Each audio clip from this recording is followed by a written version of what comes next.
Right. और हमारे साथ आज जुड़ रहे हैं साइबर और फॉरेंसिक एक्सपर्ट अमित दुबे।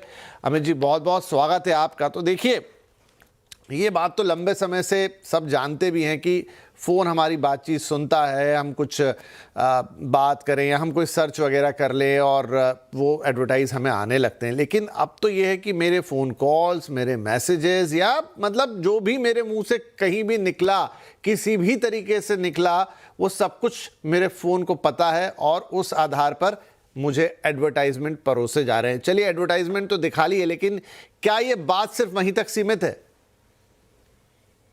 देखिए, ये बात मैं हमेशा कहता रहा हूँ कि इसको चेक करना बड़ा आसान। लोग सुनते थे पर उसको मानते नहीं थे कि ऐसे थोड़ा ना सुनता होगा, कान लगा के थोड़ा ना सुनता होगा। पर दरअसल बिल्कुल वैसे ही सुनता है जैसे आप किसी को स्पाइंग कर रहे हो। और उस हद तक सुनता है कि आपने एक वर्ड भी बोल दिया है ना कि मैं स्पेन ट्रैवल करना चाहता हूँ, तो अगले मोमेंट आपको स्पेन की टिकट ऑफर होने लगेगी। आपने एक वर्ड बोल दिया ना कि मेरा पेट दर्द कर रहा है, तो आपको मेडिसिन या चेक के मैसेज आने लगेंगे कि आप टेस्ट करा लीजिए। ये बिल्कुल रियल टाइम में हो रहा है। इसमें 1 सेकंड 2 सेकंड का भी डिले नहीं होता। और ऐसे में आप जो बोल रहे हो वो रियल टाइम में प्रोसेस होकर एडवर्टाइजमेंट में, ऑफरिंग में कन्वर्ट हो जाना बिना सर्विलेंस के संभव नहीं है। कि आपने पहले कभी बोला था या सर्च किया था, वो सारी चीजें अलग है, होती थी कि आप गूगल पे सर्च कर रहे हो उसके हिसाब से ऐड आ रहे हैं। यहाँ पर तो सुनने वाली बात है, और जैसा कि लोगों ने अनुभव किया भी है और मैं भी बोलता रहता हूँ, आप प्ले स्टोर पर जाए सर, और वहां पर जिस एप्लीकेशन के बारे में चेक करना चाहते हैं उसको सर्च कर, चाहे वो फेसबुक हो, इंस्टाग्राम हो, ट्विटर हो, व्हाट्सएप हो, सिग्नल हो, आप सर्च करके नीचे डेटा सेफ्टी वाले सेक्शन में जाएंगे और वहां पर सी डिटेल्स करके एक ऑप्शन आएगा, उसको क्लिक करेंगे तो वहां बताया जाएगा कि ये एप्लीकेशन आपका क्या क्या डेटा लेती है। और उसमें सबसे बड़ी चीज जो प्रमुखता से होती है वो होती है आपके माइक्रोफोन का एक्सेस, जो वो 24 घंटे सुनने के लिए लेते हैं।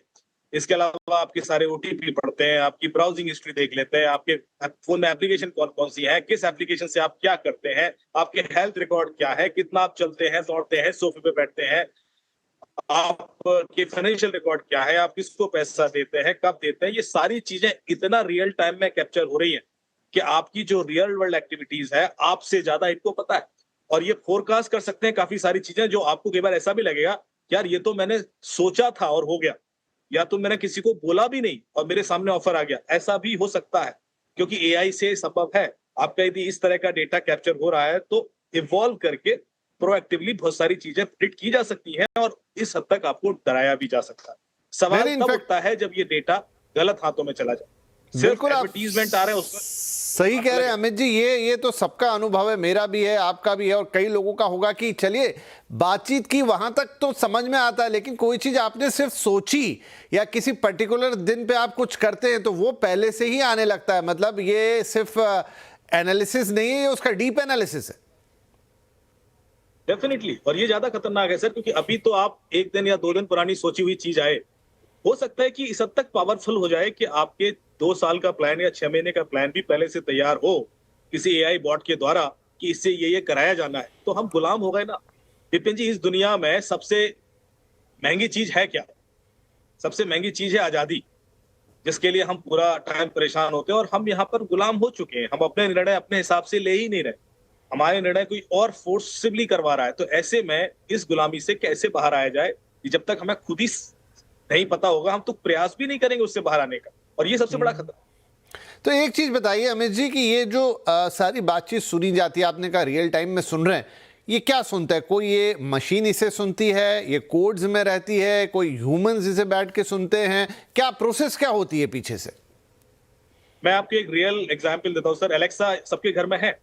एलेक्सा की वजह से पिछले 6-7 साल में यूएस के अंदर कम से 15 से 16 मर्डर के केसेस सॉल्व हुए हैं। 2019 में पहला मर्डर केस हुआ था, इसमें फ्लोरिडा में एक लेडी की बॉडी मिली और कोई एविडेंस नहीं था कि कौन आया उस घर में, क्या था, सिर्फ एलेक्सा था। तो पुलिस ने अमेजोन को लिखा कि मुझे इसकी साउंड दे दीजिए कि घर में और कौन कौन लोग थे उस समय। तो अमेजोन ने कहा कि हम नहीं दे सकते, हम सुनते हैं लेकिन प्रोसेस करके डिलीट कर देते हैं, हमारे पास कोई डेटा नहीं है।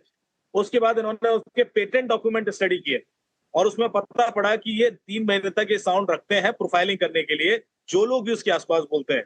उस पेटेंट डॉक्यूमेंट के बेस पर कैलिफोर्निया कोर्ट ने ऑर्डर किया और अमेजन को वो साउंड देनी पड़ी, और उसी ने बताया भी कि कौन कौन लोग थे, और ये केसेस सॉल्व हुए। और उसके बाद लगातार उसका इस्तेमाल बहुत सारे दूसरे केसेस में हुआ।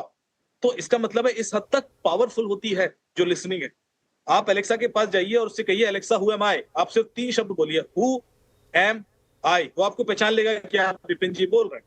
या आप अमित बोल रहे हैं या आप जो भी हैं, कैसा कौन सा ऐसा सॉफ्टवेयर है आज की डेट में जो आपको 3 शब्द सुन के पहचान ले लाखों करोड़ों लोगों?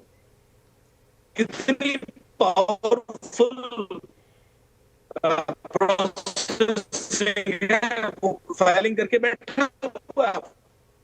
आपके हिसाब से आप ऑर्डर करेंगे कि अलेक्सा मुझे सुनाया जाए, जानने के लिए, समझने के लिए और कंट्रोल करने।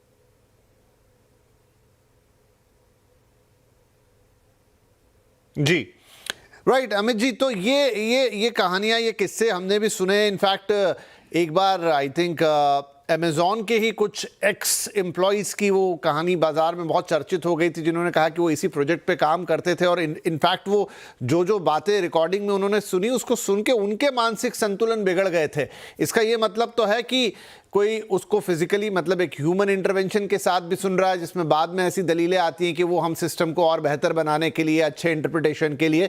तो ये तो साफ हो गया कि ये कंपनियां इस तरीके से फ़ोन के ज़रिए, या ये जो डिवाइसेस हैं, लिसनिंग डिवाइसेस या एलेक्सा या गूगल असिस्टेंट, जिन सब की बातें हो रही हैं, उनके ज़रिए सुनते हैं।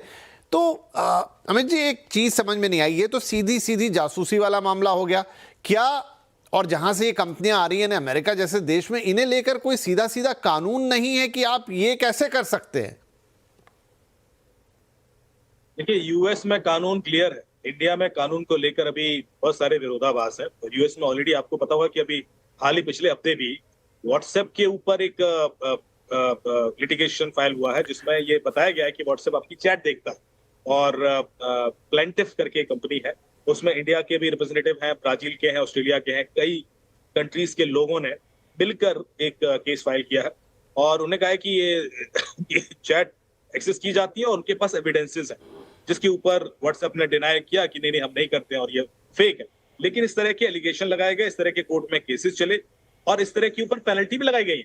गूगल के ऊपर भी पेनल्टी लगी है, फेसबुक के ऊपर भी लगाई गई है, और भी अलग अलग कंट्रीज में। भारत में कभी ऐसा कोई केस इस लेवल तक गया ही नहीं। तो यहाँ पर थोड़ा सा मामला अभी लीनियंट है, और उस वजह से जैसे यहाँ पर डेटा प्रोटेक्शन लॉ अभी इम्प्लीमेंटेड है ही नहीं, तो डेटा प्राइवेसी को लेकर कोई पुख्ता कानून नहीं है जिसके बेस पर किसी कंपनी को भी पेनल्टी लगाई जाए। जो कानून है उसमें भी अभी 18 महीने का डिले है एग्जीक्यूशन में, जिसका एडवांटेज सबको मिल रहा है। लेकिन यदि एक बार भी ये चीज पेनल्टी तक पहुंच गई, तो मेरे ख्याल से बाकी लोग शायद कंट्रोल करने की कोशिश करेंगे, सुधरने की कोशिश करेंगे, जो अभी नहीं है। अभी तो कोई भी ऐप कुछ भी ले रही है। मुझे आज ही कम से कम 3 ऐप प्ले स्टोर पर मिली है जो इन्वेस्टमेंट के नाम पर लोगों को लूट रही है, और प्ले स्टोर पर है और गूगल ने उनको अलाउ कर रखा है, और उसमें लिख रखा है कि आरबीआई अप्रूव्ड है। अब बताइए आप। अब मैंने फिर अपने पुलिस ग्रुप में भेजा, उन्होंने कहा इसमें तो कोई आरबीआई अप्रूव नहीं है, तो फ्रॉड है, इसमें तो 200 डाउनलोड है। लेकिन ये हो रहा है क्योंकि प्ले स्टोर को आज कोई कहने वाला नहीं है, जब तक लाखों लोग लुट जाते हैं। एक लेडी 19 लाख लुट चुकी है। आज अभी मुझे कॉल आया उसका, उसी ने मुझे डिटेल भेजा, और फिर मैंने वेरीफाई करके बोला कि ये तो फर्जी ऐप है। कहां से डाउनलोड किया? उसने कहा प्ले स्टोर से। अब हम एक गाइडलाइन बनाते हैं कि प्ले स्टोर से डाउनलोड करेंगे तो आप सेफ रहेंगे, पर क्या फायदा हुआ यदि प्ले स्टोर से डाउनलोड करके भी लोग लुट रहे हैं? तो उस गाइडलाइन का कोई बेनिफिट हुआ ही नहीं। जी, बिल्कुल सही बात है कि अगर प्ले स्टोर के अंदर भी ऐसे ऐप्स मौजूद हैं जिनको अगर आप डाउनलोड करते हैं और पता चलता है ये फर्जी है, तो फिर प्ले स्टोर क्या कर रहा है, गूगल क्या कर रहा है, वो सुरक्षा, वो ऑथेंटिसिटी हम कैसे लेकर आएंगे? अमित जी, अच्छा